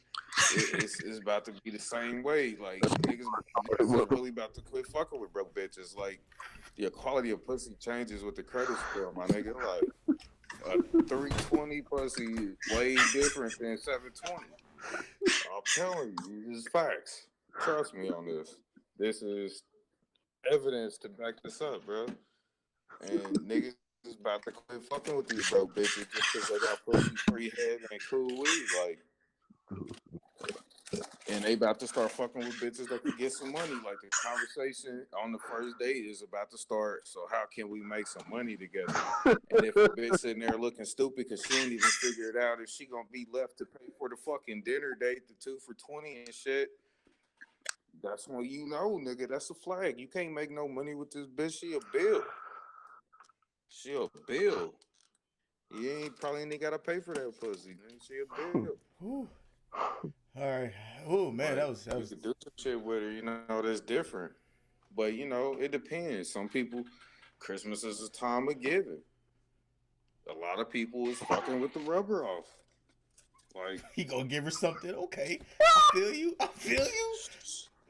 You gonna get them nigga them Snow White 11s and you gonna give you that gift to keep giving. You gonna be shaving that monkey 32 days out the month, trying to get rid of that itch. You can buy me something though for this advice. Yeah, so I'm about to eat some oatmeal, man. I'm hot as shit. All right, right. Corey, what you got for us? Whew. Good Lord. Man, y'all can do whatever the hell y'all want. Y'all know I ain't the relationship whisperer. Y'all do whatever the hell floats your boat. Me personally, I ain't buying you shit. Especially if I just met you. Probably ain't gonna buy you shit if I known you for 5 years. I ain't gonna buy you a damn thing. But nah, just meeting you, fuck nah. But you can do whatever you want. There ain't no right or wrong answer to that. Whatever floats your boat, you get whatever response that you get, based off the decision you make, and what type of person you are. There's all type of different factors that go into it. So, all right, whatever. Hey, Brooke Lopez.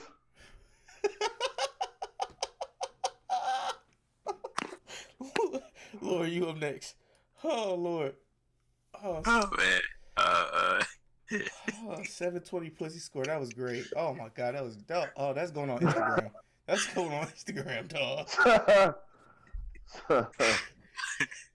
I mean, not me. I wouldn't. You know what I'm saying? I mean, we can hang out. Can that be the present? We can hang out.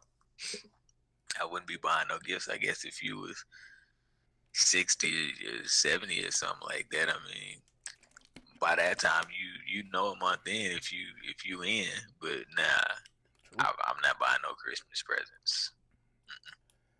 All right, so no lockets, no promise rings, none of that. I'm giving you my gift is a hug. Boom. All right. Merry Christmas. Merry Christmas. So the average girl that wrote that in, I hope that helped. I hope that helped a lot. Save your money, boo boo. Yes. Save money. Fuck money. That. I'll take back my last comment. You know what? Tis the season of giving. break bread with that nigga. You know what I'm saying? That nigga doing bad. Slot that nigga a couple blue faces. You know, you ain't hurting. You thinking about bought that nigga gift what Man, 2K? now you talking. I'm Man, saying I you was gonna wondering spend where that the money. was You know what I'm saying? It's an investment. It's planting a Cash him seed. out. You know. But don't buy So, no goofy ass shit like no sweater, no nah, t-shirt with your face on it, or no stupid shit like that. You know what I'm nah, saying? nah. That nigga, if you got a question whether you gonna get him a gift or not, you probably ain't bought no shit anyway, and you probably still got a couple bitches on deck that are putting some shit in his pocket. So if you really, really like him, man, make an investment, plant your seed. Cash him Don't have out. no baby by any means. It's too early for that. There you But go, plant your man. seed. You talking now. There you go. If you bought a nigga 2K, get him a controller too. And those are words from Ryan. All right, so before we get to the final thing that we want to talk about, and then we get to our get it off your chest. Quick commercial break. Some of the most ignorant shit I've ever heard in my life. Ignorantisms with Ryan. They're back, baby. He's back, baby. All right. This is it. If you buy them 2K, buy them a controller too. I'll say it makes sense. Hey. Gary Harris Jr. Buy that nigga some boxers, shit. Get that nigga card tagged up. Shit, it's all the same thing. All right. So what I need you guys to do is to make sure the post on Facebook that's underneath this one, all those links belong to all of us. So the Average Guy Podcast, I want you guys to go follow that. If you're on YouTube, type in the Average Guy Podcast on Facebook. And go ahead and follow that. Go ahead and type in Grit Sports Media and follow that. I'm gonna let my boy Corey tell you what Grit Sports Media is all about. Stephon Marbury. Grease.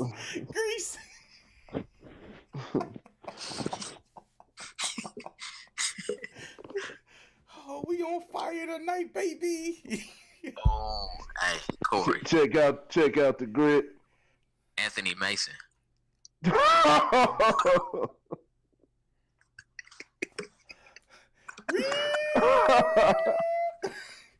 on fire tonight, baby. Yeah. Yeah. Damn, not Mace, man. Not Mace. I got a story to tell. Got a story. Not Mace. Oh no. Yeah, man, check out the Grit. Check out the Grit. A lot of stuff playing, a lot of stuff coming. We reloading. Check it out. Ask some questions for right now. Go on there, ask some questions, look at some of the content. But I'm gonna be asking some interactive questions and some I was about to say deep, but we talking about sports, so that's inappropriate. But I'm gonna ask some fun questions regarding sports. So interact and it should be interesting. It was something I heard. It was regarding. I'll just give you a preview. Forgot who I was listening to. I think it was Matt Barnes. Matt Barnes on Undisputed today. He likened the Golden State Warriors to the New England Patriots. Success of the new Golden State Warriors to the New England Patriots. So doesn't have to be answered right now. Where I'm going with it is, are the Golden State Warriors the New England Patriots? Now I have my own personal answer, but we'll get into it on the Grit Sports Media. See y'all Christmas Eve. All right, and on that note, man, also my boy Lauren Lojo Speaks, man. Lauren, go ahead, take it away. Let them know what's up. Lojo Speaks. We talking all things fatherhood. Gotta raise the man back up. Gotta be pillars in our homes, pillars in our communities. I'm giving tips, giving advice, giving facts. Come get it where the getting's good. LOJOSPEAKS. Lojo Speaks. Look for LojoSpeaks.com coming soon. And on that note, man, the Average Guy Podcast, the Average Guy Studios on YouTube. Also, the Average Guy Podcast on Mixer. You'll be able to find us in all of these places. You'll be able to find all the episodes on YouTube and on Facebook. Kevin Johnson. Joe Johnson. No, Kevin Johnson. The mayor? Don't be talking about the mayor like that. Okay. Oh, I got one. What you got? Giannis. Oh! I thought about it. Giannis. Yeah. I ain't gonna throw it on Giannis. Possible. Maybe what's his name? The shooter. What's his name? Number 22. What's number 22? What's number 22? Oh, Milwaukee. that's number 22. Score. He a scorer.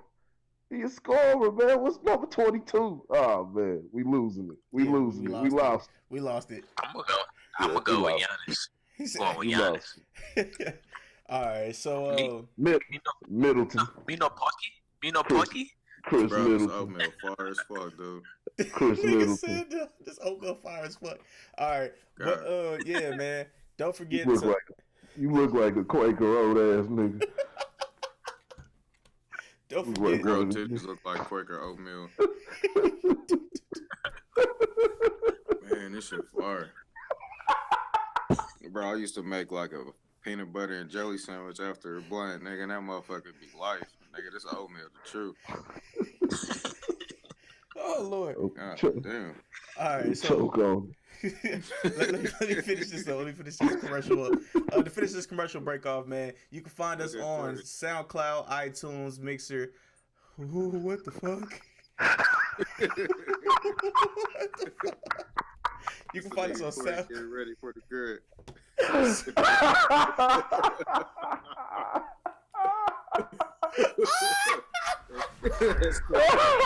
seen that earlier today. All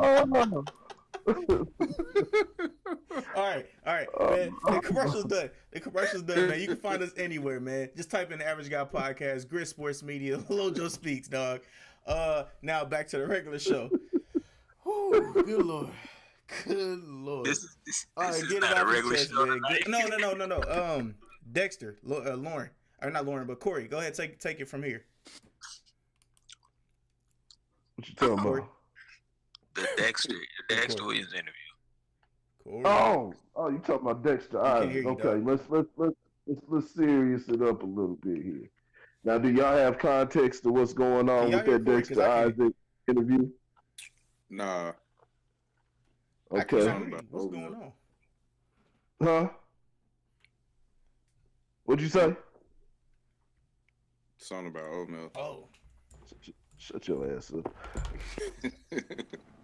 All right. Do y'all understand? Do y'all understand the context of the Dexter Isaac interview? I'm gonna give y'all a life, it's a life lesson that's in it. Now this is alleged, because like I said, it's still speculation, even though Dexter Isaac is allegedly somebody who was involved in it. Man, give this nigga's mic, Quaker. Out of them oats, dog. Well, oats got you giddy over there, dog. What's going on? God, my nigga got some fire, boy. That shit kill. Dexter Isaac, man, no, what he was talking about, he talked about a lot of stuff, a lot of history dealing with Tupac and whatever, bunch of other stuff, guys like Haitian Jack and King Tut or whatever. This is on the Goalie TV, the source, the Goalie TV interview with Dexter Isaac, who a few years ago announced his involvement in the 94 Quad studio robbery of Tupac Shakur. But what he gave away in this interview, what he alleged was that big Stretch from the Live Squad, if y'all not familiar with them, Stretch from the Live Squad, who was a huge friend of Tupac Shakur and many other rappers in the game, such as he was big friends with Biggie, Nas, who was actually the last person that he saw before his demise. Stretch, but they indicate Stretch as the one that set up Tupac. Now, who knows for what reason? Like I said, this was a big friend. This was a huge friend of him. So for him to do that to him that's real foul. It's a real foul thing, but it happens in, everyday life. People, people are family members. I've seen brothers turn on each other. Hey, mute that nigga's mic, man. Fucking up the story. Oh, damn, my bad, cuz. Sound like you slurping. Sound like you slurping cock. Not like you are. Niggas Nah. always be gay, man. You watching too much of that Madea shit, man. No, but for the so back to the story. No, he says he set him up. Big Stretch was a big friend of Tupac, a huge friend, and it's alleged that he's the one that was in contact with Jimmy Henchman and the guys and had Tupac set up. And a year later, Tupac stopped talking to Stretch after that because he believed Stretch had him set up. Well, Dexter Isaac came out and basically corroborated this story, basically saying that's exactly what it was. That's what happened. And Stretch was looked at in a good light. He's been seen in a good light throughout hip hop, throughout the hip hop industry. They see him in a good light, even though, Tupac, fell out with him. People kind of alleged that maybe Tupac was going crazy, maybe he was paranoid, so he just automatically pointed the finger. But a year later, exactly to the day, and this is what I want to say, y'all got to watch what you do because the energy you put out will come around. A year to the day, Tupac was shot on November 30th, 1994, and on November 30th, 1995, Stretch was gunned down. Got in a shootout, car chased after him and hit him in his back 4 times. So, and I'm like I said, it's all allegedly, it's all speculation. But it's a sad story, especially when you hear it. Especially you speaking on someone who's looked at in a good light, and years after they passed away, well, 2 decades after they passed away, you got to hear news like that. It should be a learning lesson. It should be a learning lesson that there's a governing power out here. You can't just do anything you want because a lot of times things will come back and it'll come back on you in, I guess you say, coincidental or ironic ways. Life has a way of working like that. Getting money through, any money that's gained in ill-gotten ways, is bound to fade away. It's bound to fade away. What he was saying was the guy, was saying Stretch took the deal for what they call it, 2 big eights, which essentially is 9 zips, 9 zips of coke. Quarter brick, 2 big eights, 2 4.5. So that's unfortunate. I don't know if Tupac cut him off. Told him he ain't got nothing else for him, or, maybe told him no for one time, like what happens with a lot of people. You feed someone consistently, and the first time you tell them no, things turn sour. Like I say all the time, niggas only as loyal as his last meal. Mm-hmm. So let this be a lesson. Your close friends could end up, be your demise. But, he survived that. As we know the story, he was unfortunately gunned down 2 years later. But yeah, all separate incidents. And like I said, Stretch was killed. The incident he was killed in had nothing to do with the Tupac thing. But sometimes life comes full circle. So it was just some new news. Something I don't know if everybody got a hold of that. Everybody saw that, but it's in the news right now. And if you a hip hop head and always been, had your ear to the hip hop street or whatever the hell, so to say, then that's some big news to hear, or a big confirmation when it comes to Tupac and Stretch, especially because of the levity and how much of friends and how much Stretch is connected with the Tupac story. Yeah, you said it the best. Yo, if you don't feed them, somebody will turn on you. Yeah, Meek said that. A bunch of people have said that already. Lauren, did you have anything for it? No one more thing. Stretch is on the. If y'all know who Stretch is, Stretch is on the only one of the few songs Biggie and Pac did called what was it called? Running. Remember they made that song, they had that remix song that Eminem produced called Running. I'm dying to live. This there was a remix to an old song they had called Running from the Police. It was Big, Pac, uh few Dramacidal, which is some of the Outlaws members, and then Stretch was on that song going back and forth. Him and Biggie rapped back and forth on that song. I grew dreads just to change my description. Two cops is on the milk box missing. Him and Stretch were going back and forth on that joint. Stretch was also on the Above the Rim soundtrack, the song Pain with Tupac. He was on Strictly for My Niggas. He was on I remember he's on Five Deadly Venoms, and another song. But yeah, so it's not Stretch was around for a lot of Tupac's career. He was instrumental in it. Yeah. Closest friends will have you set up. That's facts. Lauren, you got something? I mean, I really don't have anything to add. You know, it. If you understand the parallels, you know what I'm saying. It's very eerie. You know, that's kind of after I listened to the interview, I had to sit quiet for a minute. You know what I'm saying. But you never know. I mean, it's there's nothing to corroborate anything. You know what I'm saying. But sounds rather believable. I have to say. You know what I'm saying. If you follow all the breadcrumbs, there's some truth to what he said. I don't know if it's 100% true, but there's a lot of truth in what he said. Yeah.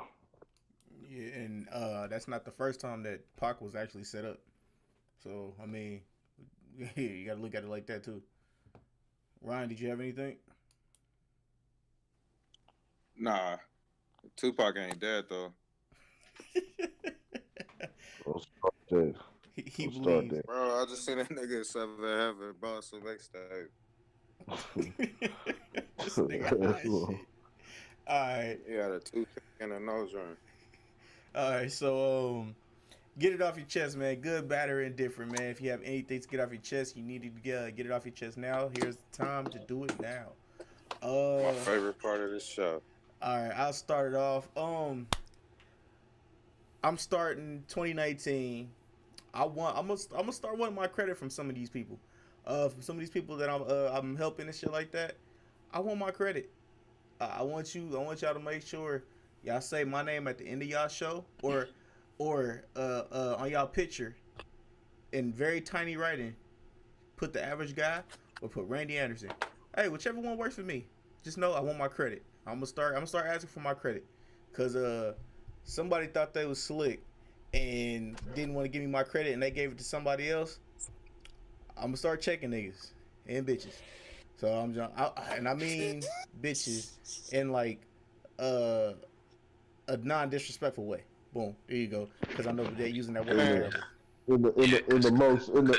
Because Christians use that word. he means it in the most animalistic way, most degrading animalistic way possible. Right.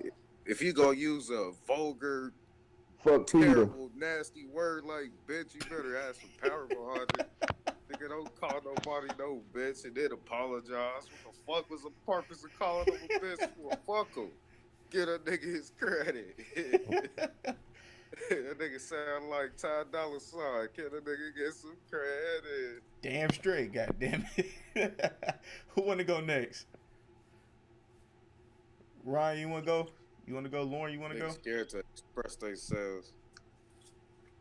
Lauren can go. Go ahead, Father. Go ahead, Father Ty. Let's get it.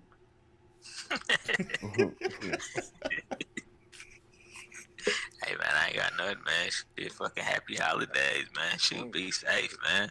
Should get under the mistletoe with somebody. You heard him. Get under the mistletoe with somebody. Corey, Lauren, or Corey, Ryan. Which one do y'all want to go? Man, I ain't got nothing. He working hard. You know what I'm saying? Start your resolution or whatever today. Screw all that New Year stuff. If you gotta wait till the New Year to start it, you ain't serious about it. Starts today. And always remember, the revolution will not be televised. Ooh, Gil Scott Heron. and that is a word from Corey Gilmore. Ryan, you up next. First, I want to say before 2019 hit, if you haven't had the luxury, go get you some fat bitch pussy. It's just warm, it's comfortable, it's welcoming, and it's big. Like it's a lot of it. Like I see why bitches got to squat to wipe themselves. Find you a chick that do kegels. Yo, I'm out. Not go nowhere. Oh yeah, and like always, to all the low lifes, the bitches that you gotta take the tags and shit off the baby clothes and shit when you drop them off. The whores that settle for 13 and some change so they can keep their Section 8 food stamp balance at $1,000. To all the niggas with cars and no motors and bus passes and hella back pay, child support, shit like that. Don't let these women trick you into saying you love them when y'all fucking and make another baby. It's a trap. They've been doing it since the beginning of time. We need to break the cycle. To all the bitches that still got the same wave cap underneath their wig they had back when the summer was popping, it's time to change that musty motherfucker. It's cold outside. Niggas want to cuddle. Don't make you soft, but niggas want to cuddle. Ain't nobody trying to smell no musty ass fucking bonnet and shit sitting on your head. Like, throw that shit in the washer with your panties and shit. I can't tell you. I'm out. I just want to say thank y'all for watching the show. You know what I'm saying? And giving my niggas some feedback. I know sometimes these niggas be out of line, but it's a process and you gotta trust the process. You trusted that permanent, took your edges out, but this is different. Ain't no chemicals in this. This is just we talking. Straight Y'all organic, be baby. safe out there. Don't forget, take the rubber off. She ain't gonna know the difference. You ain't the only nigga she fucking, so shit, baby be anybody's. Let it be a surprise for everybody. And on that note, And man. don't go through her phone until after tax season. Until after tax season. All right. And on that note, man, this is your boy Randy Anderson with the Average Guy Podcast on the Average Guy Studios. Shout out to my brothers, man. Shout out to my boy Ryan. Shout out to my brother. Shout out to all my brothers, man. Shout out to my brother Ryan. Shout out to Lauren. Shout out to Corey.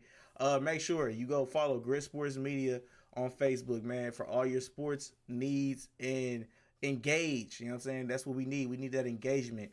My Instagram, I have questions of the day every day. Engagement with that as well. You know what I'm saying? Go ahead. It is Randy_Ace, and the Average Guy Podcast is the podcast.